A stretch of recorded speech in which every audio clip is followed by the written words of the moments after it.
Hello, guys. Welcome back to our channel, Diabetes 180, where we cover all things diabetes reversal. So today's topic is Berberine, a supplement that you guys probably have heard of, maybe are taking. And what we're going to do in this live is compare Berberine with Metformin. So that's the main thing we're going to do. And how we're going to do it is looking at studies that compare the two. We're also going to cover the other benefits that come with using berberine, like cholesterol, weight loss, and cancer prevention, mainly as let's see, a way to see if it's worth the hype. The things that people are saying online about berberine being a longevity, a miracle of being able to beat out metformin, being able to beat out weight loss drugs, saying that berberine is the next Wegovy, right? The next weight loss drug, or I say the cheaper version of weight loss drugs. We're going to look at the studies and see really does it really live up to its hype, berberine. But since our channel focuses on diabetes, we have a very specific focus on comparing it to metformin. So as always, you're welcome to post questions in the chat, whether or not it has to do with the topic. We try to keep it on the topic though, but let us know if you have questions in the chat or anything you want to comment on. Of course, when we start off, we always like to know who's watching, who's in the room with us. So as you guys are joining in, you can leave a message in the chat just saying hello. I always appreciate that. Well, first question I would have, if you can answer question for me, is, are you guys using berberine? How many of you guys who are watching are using or have used berberine? And number two, what are your results? Are you experiencing improvement in your blood sugar levels? Did your A1C drop? Did you experience the weight loss that some people post online about berberine? Let us know. A lot of our doctors are, hesitant when it comes to supplements. I'm sure you guys maybe talk to your doctor about this supplement specifically and let us know what your doctor's take is on supplements like berberine, right? Because of all the supplements when it comes to diabetes, that's one that comes up a lot. There's a lot of supplements that boast blood sugar control, blood sugar improvement, but berberine is one that is always mentioned, especially when you're talking to your doctor. So definitely want to know if you guys are using it. So, okay, let's go into the chat. This is actually going to be pretty quick. All right, I'll say this off the bat. We try to keep our lives 30 minutes max. So this one's going to be pretty quick. So if you have questions, you better jump on while we're live. All right. Hello, Betty. Thank you for watching. Diane Brown, thank you for watching. Diane Brown says, I've been taking berberine by Medica. I believe I guess that's a company. Is that a holistic source for your berberine? So that's awesome. Anyone else taking berberine, chime in on the chat. And if you don't mind, Diane Brown, if you could tell us what your results have been, that'd be awesome. But let's start from the standpoint of comparing berberine with metformin. All right. So what does studies show? So on meta-analysis of over 37 studies involving a little over 3,000 patients, berberine was significant in its ability to reduce fasting plasma glucose and lower the A1C. However, the drop in A1C was modest, but it was significant. Okay, so how modest was it? So according to this study, the drop in A1C was on average 0.6%. So what that means is anyone of all the people who were on the study all had good results, and those results were significant enough to see a drop in their A1C on average of 0.6%. What does this mean? So that means if you, let's say, have a A1C of 6.5, you're diagnosed with diabetes, right? That's where diabetes begins. But if you were able to drop it by 0.6%, you would be at 5.9% A1C and be pre-diabetic. So definitely significant enough to make a change in your health outcomes. I'm sure it's probably not as great as some people would expect or hope, but it is better than nothing, right? To drop your A1C at all is definitely an improvement, right? And I'm just reading Diane Brown's comment. My naturopath described it as a young black woman It works. Been pre-diabetic for 6 years. Never took metformin. All right, good, good. My A1C dropped from 6.3 and holding at 5.9. So that's actually pretty consistent with what you would expect from berberine. So I think if someone is like on the lower end of diabetes, and they're trying to get out of the diabetic range, definitely great addition. So thank you for chiming in. That tells us a lot. That the studies kind of make sense, right? So the question is, how does it compare to metformin? So the trouble with this is that study has a couple of drawbacks. Number one, it's a small study. It's not a large population study. So the collection of the 37 studies were small group studies, not large population studies, and they were short term. So I think the studies range from 3 to 6 months. So it'll be interesting to see if someone's on berberine for many years. Anyone watching been on it for more than a year or maybe 2 years and seen even more reduction? Maybe the longer you take it, the more it reduces. So that'll be interesting to find out too. But of course, since there's not a lot of financial backing, like in pharmaceutical drugs, we usually don't have the long-term studies like we do have in medications like metformin. So when we look at metformins and the long-term studies, there's a lot. So this meta-analysis looked at 61 trials of over 26,000 participants and studied the effect of metformin. And this took place over decades, over 3 decades, right? So long-term study with large populations of people. And what reduction did they experience through these studies? So at 1,500 milligrams per day, which is I would say it's a pretty regular normal dose for someone who's on metformin, they were able to see a reduction in A1C of 1%.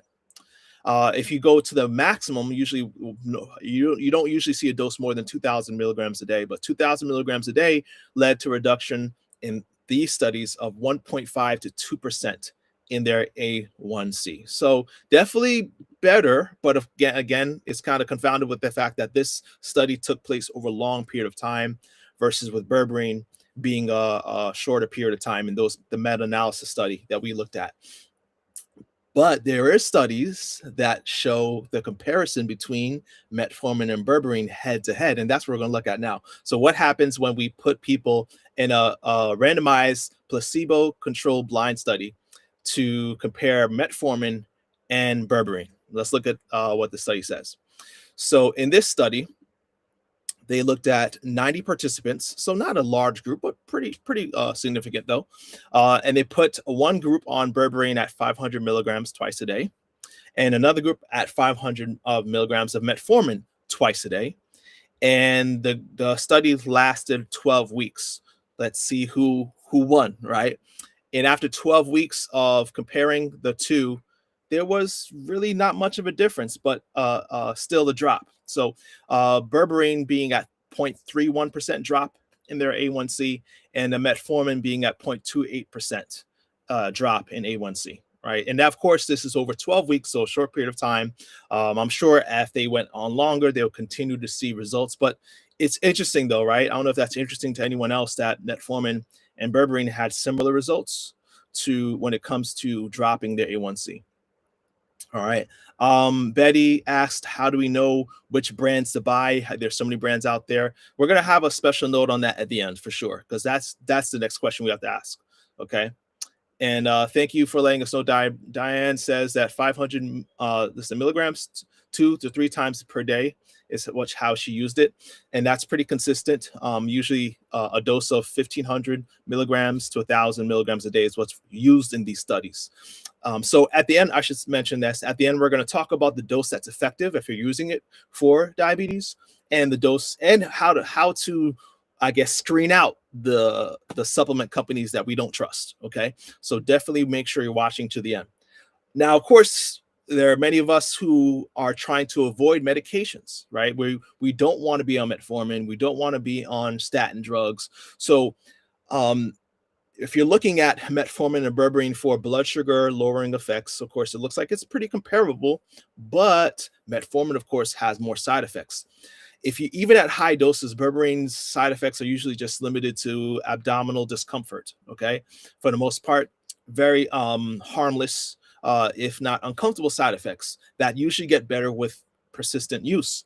Metformin, on the other hand, of course, has a lot more side effects, right? So that's one reason why a lot of people are maybe choosing berberine over metformin. Not that you can't do both, right? But that's one reason why many people might choose berberine if the results for blood sugar level are similar. But if you look at metformin and the adverse reactions, there is a black box warning for lactic acidosis, which can be fatal, though rare, and usually only happens when combining metformin with other medications.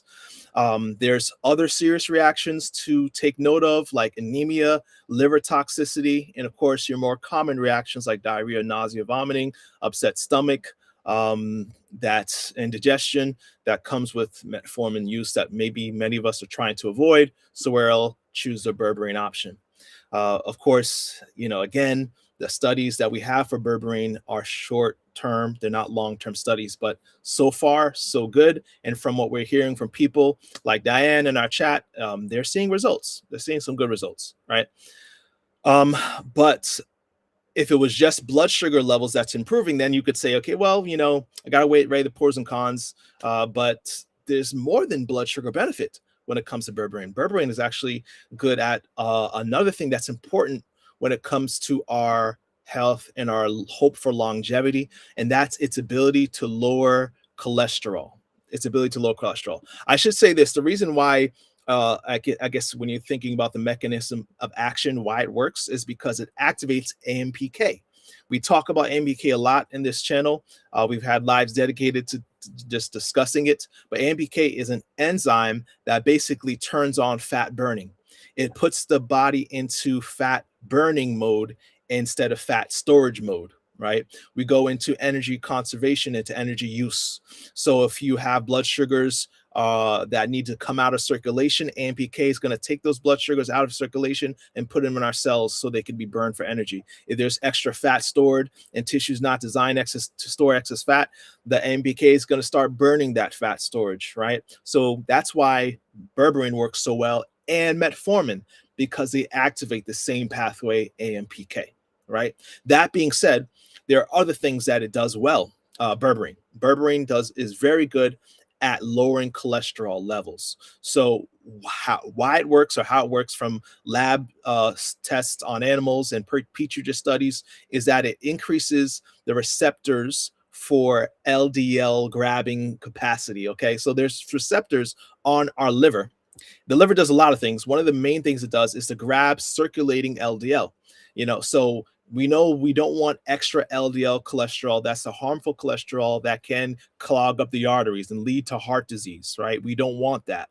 So one of the liver's jobs is to take some of that LDL out of circulation and pull it inside the liver. So the LDL receptors can actually be increased by berberine. Not only do they increase the number of LDL receptors, but also it makes sure that they can last longer, that they're more available for grabbing that extra cholesterol. So how does this work clinically, or how do we see the results on real time? So in studies, this is actually 2 meta-analysis studies of randomized placebo-controlled trials on berberine, 500 milligrams twice a day, and they were able to see a reduction of 15 to 25 milligrams per deciliter. So definitely significant, of course, if we're looking to lower our harmful cholesterol and our risk of heart disease. Okay. What about weight loss? Okay, so here's the thing. You hear people say that you could lose a whole lot of weight on berberine. I want to know, anyone watching, have you guys lost a lot of weight? If you don't mind telling us how much weight you lost while on berberine, if you had weight to lose. But is it as good as these weight loss drugs? Is it as good as Wegovy and Zepbound? Well, let's let the studies tell us. So if you look at the mechanism of action, why it works on a biochemistry level, it actually activates several pathways that lead to fat burning. So this is again based on Petri dish and lab animal studies. So it activates AMPK, shifting us from storing energy to burning energy, which is a good thing, right? Especially for our diabetics. It suppresses adipogenesis, which slows the process of making new fat cells, and it induces thermogenesis, which this is very interesting. Basically, our fat tissue becomes a furnace for fat. The fat tissue actually starts to burn calories and reduce some of our excess fat storage. And one of the things we're always saying on this channel is that one of the key elements of insulin resistance, or the key causes of insulin resistance, is excess fat. So these are all good things, and why we're likely seeing a benefit when it comes to blood sugar and A1C in the long term. But when it comes to weight loss, how does this translate? How much weight can I expect to lose if I'm on berberine, right? So in studies on weight loss, this is a meta-analysis, I think, of about 684 participants. But in this randomized placebo-controlled trials study on analysis of berberine and its effect on weight loss, there was an average of about 1 pound loss over 8 to 12 weeks. 1 pound lost 8 to 12 weeks, I'm sure is probably not something for many people to write home about, right? To lose 1 pound in about 3 months. But that's the average of what was lost. So if you're looking for a berberine to be a weight loss miracle, most of us are going to be disappointed, unfortunately. So if of course you are pairing that with a healthy lifestyle like we teach, of course you'll probably see more benefits, maybe possibly a synergistic effect as you make changes to your lifestyle that promote weight loss and you're taking berberine. I'm sure they'll work together in compound. So but by itself, definitely probably not the weight loss miracle that a lot of people online are saying it is. Okay. But yeah, Diane, thanks for chiming in. You've been really helpful tonight as our lab rat, right? Someone who is taking it now. Yes, she says it lowered her cholesterol and blood pressure. She writes, I lost weight prior to taking berberine. However, it is helping me to maintain my 40-pound weight loss. Good on you, girl. I'm so happy for you. That's awesome. So, great. Like I expect, is something that we can add on to healthy lifestyle changes if you're looking at weight loss alone. But of course, we really can't compare it to some of these weight loss drugs where people are losing an average of about 15% of their fat. Now, that being said, though, when you look at weight loss drugs like Wegovy, and the loss that they're advertising is usually over several months of use. So an average of, let's say, 1.3 years, you might lose something like 30 to 40 pounds, right? But eventually that plateaus and you don't lose anymore as your body adjusts to the effect of the weight loss drug. So it'd be interesting to compare berberine with weight loss drugs long term to see maybe after 5 years, after 10 years, which one has more effect on weight loss. But one thing again we highlight on this channel is the importance of lifestyle changes. So keep watching, keep following us as we share some of those things. What about cancer prevention? So there are a lot of people online that say that berberine is great for cancer prevention, right? Also for longevity, to help us live longer. Now, unfortunately, we don't have a lot of studies on that. We do have a lot of, again, petri dish studies and lab rat studies, but we don't know how it affects human populations through long-term studies as of yet when it comes to longevity effect and cancer prevention. But there is one study, though, that's worth highlighting. This was a study that basically looked at berberine versus placebo for the prevention of the recurrence of colorectal cancer, right? And berberine, in fact, was able to reduce the recurrence of colorectal cancer. So that doesn't mean it's the only cancer it can prevent, but it's the one that's been studied, and we know we can back up based on the analysis of these studies. Now we talk about the dose. Okay, so how much should I take? And what are the maybe final things I need to think about when going out to purchase berberine? So in the studies, the berberine that they were using most often was hydrochloride based. So you want to make sure you have a berberine with an HCl behind it. Okay, make sure there's HCl behind that berberine. That's the one that matches what's used on these studies. Dose wise, on these studies, they used an average from 1,000 to 1,500 milligrams a day. So that's what you're looking at if you want to use what's been used on these studies. 1,000, 1,500 milligrams daily is a good start. And if you don't have to necessarily start there, you could start low and kind of go slowly up the dose if you experience any GI upset. And lastly, to answer someone's question, third-party tested is key.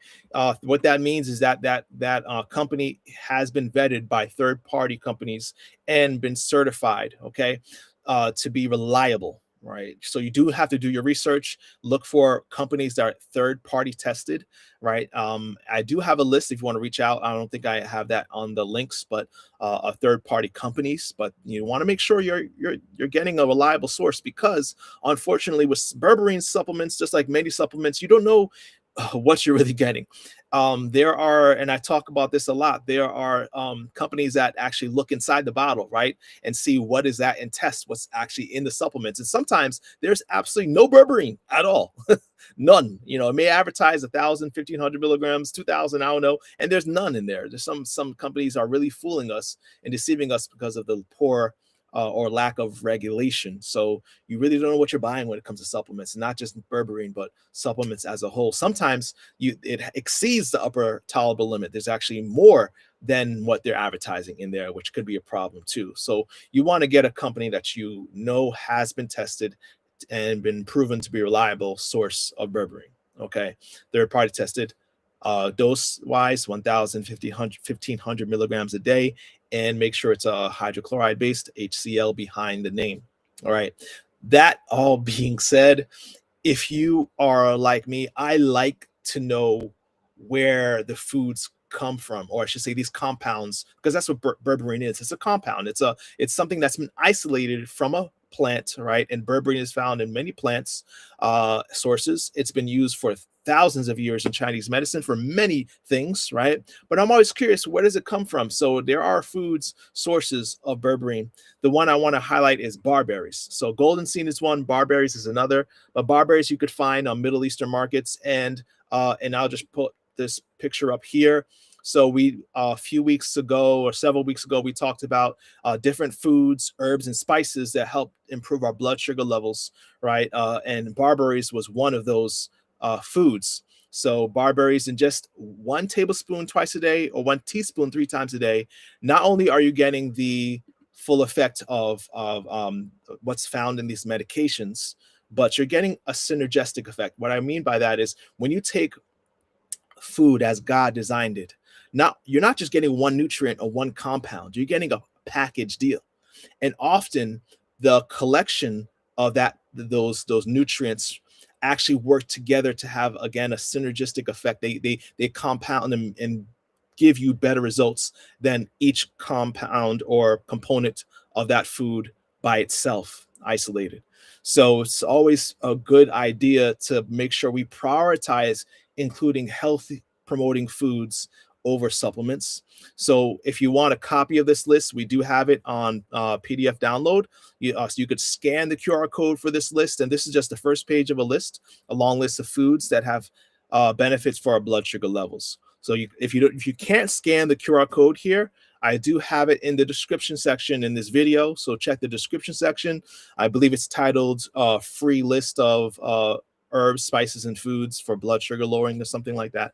So download your list, and as always, eat your medicine. Don't just look to swallow pills, but eat your medicine. Food is medicine, all right? And that's what I love about God's nature. We find out one component of food is so great, but it's never better than the food itself when eaten in totality, right? So barberries is a little hack if you want to get a natural source of berberine. So someone asked, what is the best time of day to take berberine? That's a good question. I'd have to research that. So I never like to answer if I don't know, if I haven't done the research. I haven't done the research on the best times of day to take berberine. Usually berberine does have a bioavailability issue, meaning like not all of it is absorbed. So it would be worth researching the best time of day to get the best absorption. There are currently studies underway to see if there are different types of berberine that can actually improve digestion, could be absorbed better into our system. So when those studies finalize, we'll definitely advertise that as well. All right. So, as always, beloved, I pray above all things that you may prosper and be in good health, even as your soul prospers. We'll see you next week at 7 p.m.